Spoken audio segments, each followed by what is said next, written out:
Semuanya, anak-anak ibu, dimanapun kita berada, ibu harap kita semua dalam keadaan sehat.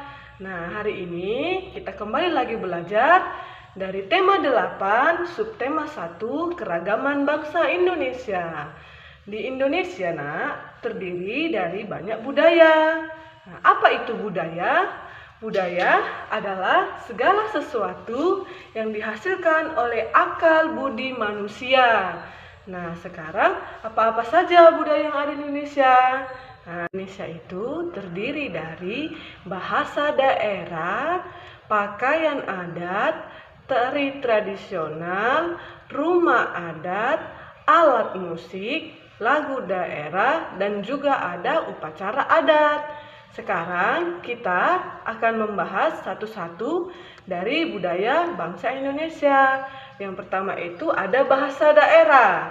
Nah, bahasa daerah itu dari setiap daerah berbeda-beda. Contohnya bahasa Indonesianya saya. Kalau dia dalam bahasa Jawa, aku. Kalau dalam bahasa Batak, ahu. Sedangkan dalam bahasa Papua disebut sa.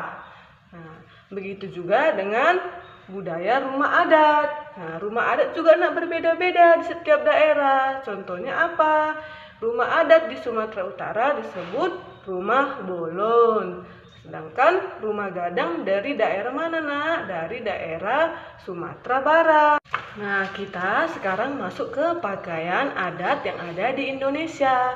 Pakaian adat itu, yang ada di Indonesia memiliki ciri-ciri khusus dalam pembuatannya atau ada maksud tertentu saat mengenakannya. Contohnya apa, Contohnya ulos. Ulos itu berasal dari Sumatera Utara, kebaya yang berasal dari daerah Jawa Tengah, sedangkan baju bodo yang berasal dari Sumatera Selatan.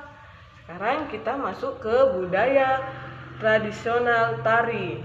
Nah, tari tradisional itu, di setiap daerah memiliki maksudnya tertentu juga. Contohnya tari saman yang berasal dari Aceh, tari kecak yang berasal dari Bali, dan tari toktor yang berasal dari daerah Sumatera Utara.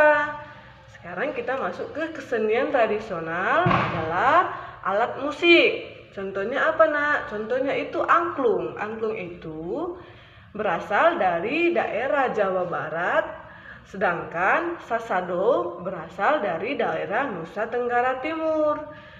Kesenian juga terdiri dari lagu-lagu daerah. Setiap daerah itu memiliki lagu-lagu daerah dengan bahasa daerahnya masing-masing. Contohnya itu apuse. Apuse itu berasal dari daerah Papua. Suwe ora jamu yang berasal dari daerah Jawa. Nah, sekarang kita masuk ke beragam upacara adat yang ada di Indonesia. Upacara adat itu contohnya seperti ngaben. Ngaben itu berasal dari Bali. Ngaben itu ialah upacara kematian dengan cara membakar jenazah, kemudian menebarkan abunya ke sungai atau ke laut. Yang kedua ialah dangdera. Dangdera itu berasal dari Jawa Tengah. Upacara adat itu diadakan untuk menandai datangnya bulan puasa Ramadan. Nah, ibu harap anak-anak ibu semua sudah mengerti dari apa yang ibu paparkan. Untuk yang lebih jelas lagi, dapat anak-anak ibu lihat dari buku paket kita di halaman 18 sampai 22. Nah, jadi kesimpulan dari pelajaran kita ini adalah kita bangsa Indonesia terdiri dari banyak budaya dari Sabang sampai Merauke. Namun kita tetap satu, yaitu apa? Yaitu Indonesia. Nah, sekarang tugas kalian lihat di buku paketnya ya, halaman 22. Ibu harap kita semua selalu sehat. Salam sehat untuk kita semua. Selamat belajar anak-anak ibu.